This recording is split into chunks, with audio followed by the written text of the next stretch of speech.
Hi guys, this is Bell Channel 2018 and welcome back to my vlog.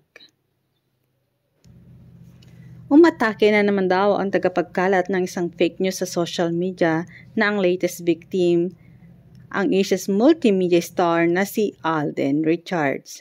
Ang mga nagpapalutang kasi na si Alden daw ang dahilan kung bakit nachichismis na naghiwalay na umano sina Miss Universe Catriona Gray at Sam Milby. Nilalagyan ng mali siya ng mga netizen ang pagsasama ng award-winning kapuso actor at ni Catriona sa isang endorsement ng kanilang ginawa kamakailan.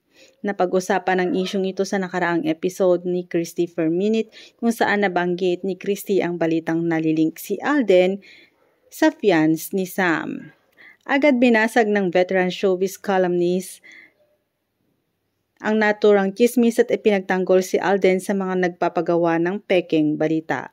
Ito na naman tayo. Si Alden Richards gagawa na naman ng issue para putaktihin na naman ang simulang pahayag ni Nanay Christy.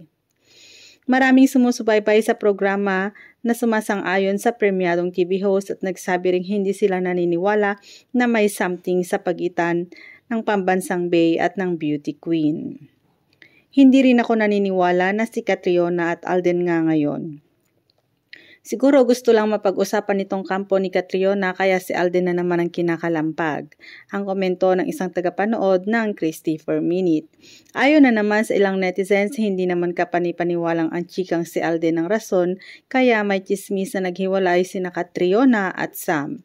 Porket nagsama lang sa isang project, may something na. Magugunitang kumalat ang chika na hiwalay na raw sina Catriona at Sam nang mapansin ng mga netizen na hindi nasuot ng beauty queen ang kanyang engagement ring. Nasundan pa ito ng mabanggit ng talent manager at content creator na si Ogie Diaz sa kanyang YouTube vlog ang tungkol sa sinasabing breakup ng engaged couple. Thanks guys for watching and God bless everyone.